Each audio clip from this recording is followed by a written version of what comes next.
Tax நேயர்களுக்கு அன்பான வணக்கங்கள். போன வாரம் 17 பேர் இந்த வீட்டுக்குள்ள இருந்தாங்க. ஸோ 9வது வாரம் நடந்துகிட்டு இருந்துச்சு. இன்னும் 7 வாரங்கள் இருக்கு அப்படிங்கிற ஒரு பட்சத்தில் டபுள் எவிக்ஷன் வச்சு 2 பேர் அமுச்சு விட்டாங்க. இப்போ 15 பேர் இருக்காங்க. இன்னும் 6 வாரங்கள் தான் இருக்கு. 10வது வாரம் இப்போ நடந்துகிட்டு இருக்கு. மறுபடியும் இந்த வாரம் ஒரு மிட்வீக் எவிக்ஷன் ஒன்று நடக்க போகுது அப்படின்ற ஒரு செய்தி வந்து இப்போ பரவிக்கிட்டு இருக்கு. ஏற்கனவே இந்த சீசன் வந்து 105 நாள் தான். எப்பயுமே பிக் பாஸ் அப்படிங்கிறது 105 நாட்கள் தான் இருக்கும். 106 நாட்கள் இருக்கும். இந்த சீசன்ல ஆட்கள் அதிகமாக இருக்காங்க அப்படிங்கிற ஒரு காரணத்தினால பிளஸ் ஒரு 50 நாளைக்கு இந்த சீசன் வந்து கண்டென்ட்டே இல்லாமல் போச்சு அப்படிங்கிறதுனால ஒரு 15 நாட்கள் வந்து நம்ம எக்ஸ்ட்ரா கொண்டு போவோம், 125 நாட்கள் நம்ம வைக்கலாம் அப்படின்ற மாதிரி சொன்னாங்க.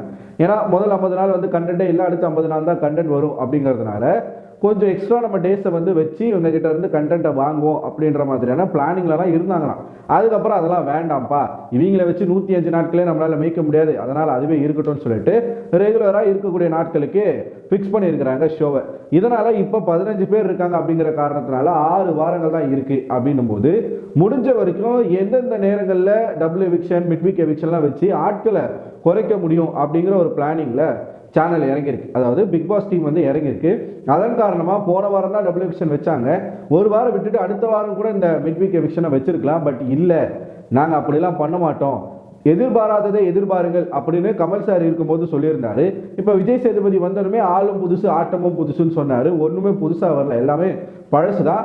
பட் இப்போ விஜய் சேதுபதி இங்கே இருந்தாலும் கமல் சார் சொன்ன அந்த ஒரு ஸ்ட்ராட்டஜி தான் இங்கே ஃபாலோ பண்ணுறாங்க. எதிர்பார்க்காத நேரத்தில் எதிர்பாராத விஷயங்கள் நடக்குது. அதாவது இந்த வாரம் ஒரு மிட்வீக் எவிக்ஷன் நடக்க போகுது. அது மேபி நாளைக்கோ இல்லை நாளன்னைக்கோ நடக்கலாம். யார் போக போகிறாங்க அப்படிங்கிறது தான் இந்த இடத்துல நம்ம வந்து மெயினாக பார்க்க வேண்டிய ஒரு விஷயம். யார் இப்போ அன்அஃபிஷியல் ஓட்டிங்கில் லீஸ்டில் இருக்காங்க அப்படின்னு பார்த்தீங்கன்னா தர்ஷிகா தான். மற்றவங்களை கம்பேர் பண்ணும்போது தர்ஷிகா இந்த வீட்டுக்குள்ள காதல் கண்டென்ட்டை தவிர வேற எதுவுமே பண்ணலை. ஒரு லாஸ்ட் 30 டேஸாக, ஒரு மாசமா அவங்க வந்து லவ்க்குள்ள சிக்கி அந்த விஷால் அப்படிங்கிற ஒரு மாய வலையில சிக்கி சின்னாபிடமா போயிட்டாங்க. இன்னைக்கு கூட பவித்ரா வந்து எவ்வளவோ அவங்க கிட்ட சொல்லி புரிய வைக்க ட்ரை பண்றாங்க. ஆனா அவங்க அதை புரிஞ்சுக்கிற மாதிரி இல்லை. நாங்க லவ்வே பண்ணல, நாங்க சும்மா ஃப்ரெண்டா தான் பேசிட்டு இருக்கோம், எனக்கு தெரியும் நான் என்ன பண்றேன்னு எனக்கு தெரியும் அப்படின்னு சொல்லி அவங்க பதிலுக்கு முட்டு கொடுக்க தான் ட்ரை பண்றாங்க. அதனால சேனல் வந்து மிட்வீக் எவிக்ஷன்லேயே தர்ஷிகாவை தூக்கி வெளியில் போட்டுடலாம் அப்படிங்கிற ஒரு டிசிஷனில் இருக்காங்க. அன்அஃபிஷியல் மட்டும் இல்லாமல் அஃபிஷியலுமே தர்ஷிகா தான் ரொம்ப பரிதாப நிலையில் இருக்காங்க. கடைசியாக லீஸ்ட் ஓட்டிங் அவங்க தான் வாங்கியிருக்காங்க அப்படிங்கிற ஒரு தகவல் வந்திருக்கு.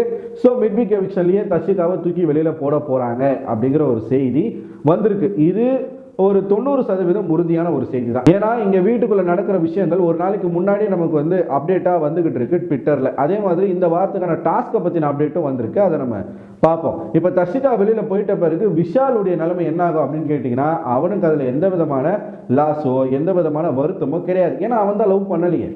அவன் சும்மா டைம் பாஸ்க்கு நம்ம பின்னாடி ஒரு பொண்ணு சுத்துறது நல்லா தானே இருக்கும். இப்ப சில பெண்களுக்கு தான் பின்னாடி பசங்க சுத்துறது வந்து அவங்களுக்கு ஒரு கெத்தா இருக்கும்.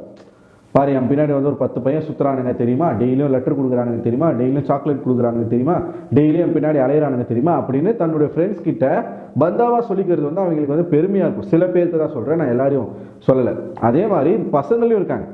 மச்சான் என் பின்னாடி ஒரு பொண்ணு சுற்றுது மச்சான் அப்படின்னு ஒரு பெருமையாக ஒரு பந்தாவாக சொல்லிக்கிற சில ஹேபிட்லாம் பாய்ஸ்க்கும் இருக்குது. அந்த மாதிரி தான் விஷால் பண்ணுறாரோன்னு எனக்கு தோணுது.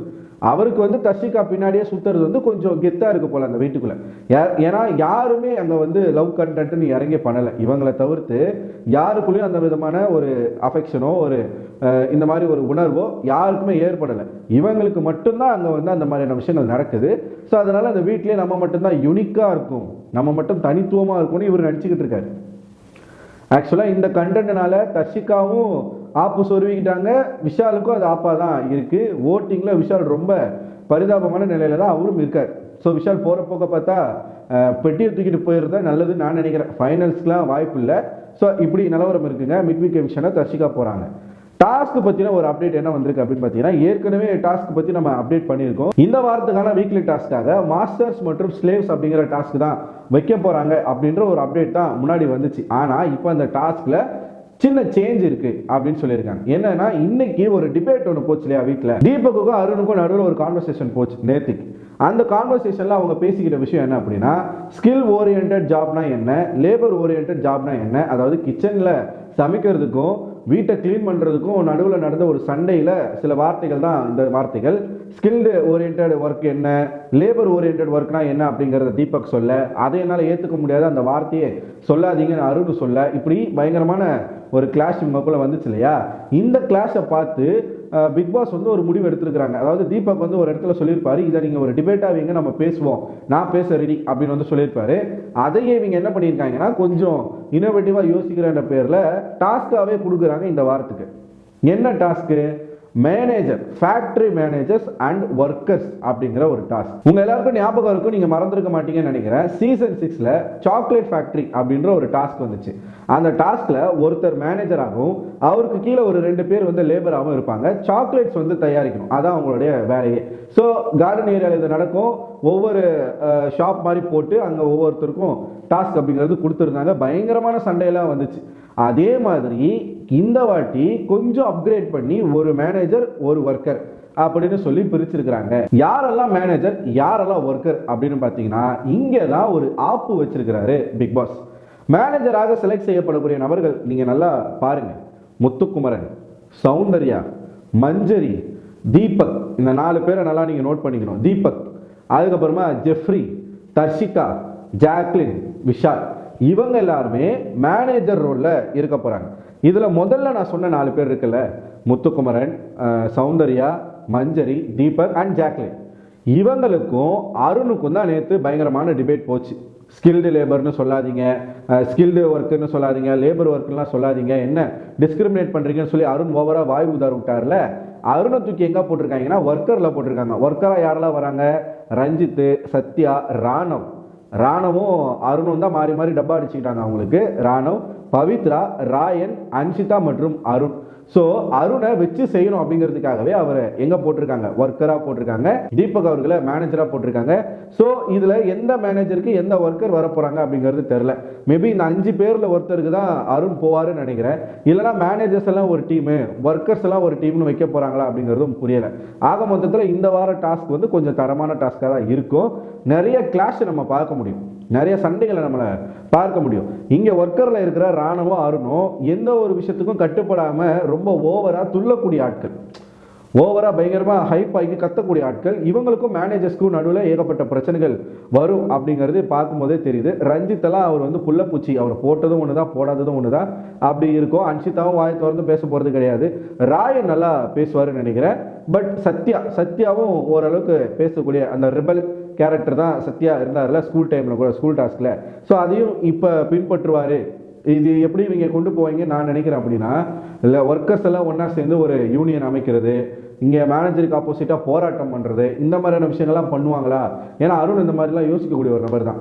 ஸோ அந்த மாதிரிலாம் பண்ணாருன்னா நல்லா தான் இருக்கும். நம்ம அதை பொறுத்துறது தான் பார்க்கணும். ஸோ இதுதான் 2 அப்டேட். ஒன்று மிட்வீக் எவிக்ஷன், அதில் தர்ஷிகா போகிறாங்க. ப்ளஸ் இந்த டாஸ்க், இந்த டாஸ்கில் தர்ஷிகா பேர் வந்திருக்கு அப்படிங்கிறதுனால மேபி இன்னைக்கு அவங்க போகிறதுக்கான வாய்ப்பு இல்லை. மிட்வீக் எவிக்ஷன் இந்த வாரம் வச்சாலும் வைக்கலாம், வைக்காமல் இருக்கலாம், அடுத்த வாரம் கூட வரலாம். ஆனால் மிட்வீக் எவிக்ஷன் அப்படிங்கிறது இந்த வாரமோ இல்லை அடுத்த வாரமோ நிச்சயமாக வரும் அப்படின்னு சொல்கிறாங்க. நம்ம பொறுத்திருந்து பார்ப்போம் நடக்குதான்னு சொல்லி. ஸோ நீங்கள் என்ன நினைக்கிறீங்க இதை பார்க்கும் பொழுது? உங்களுக்கு என்ன தோணுதுன்ற உங்களோட கருத்துக்களை கமெண்ட் பாக்ஸில் போஸ்ட் பண்ணுங்கள். இந்த வீடியோ பிடிச்சிருந்தா இந்த லைக் பண்ணுங்கள், உங்களோட நண்பர்களுக்கு ஷேர் பண்ணுங்கள். நம்ம சேனலுக்கு நீங்கள் முதல் முறையாக வரீங்க அப்படின்னா சப்ஸ்கிரைப் பண்ணிட்டு பாருங்கள். அடுத்த ஒரு வீடியோவில் உங்களை சந்திக்கிறேன். அதுவரை உங்களிடமிருந்து விடைபெறுவது நான் அரவிந்தன்.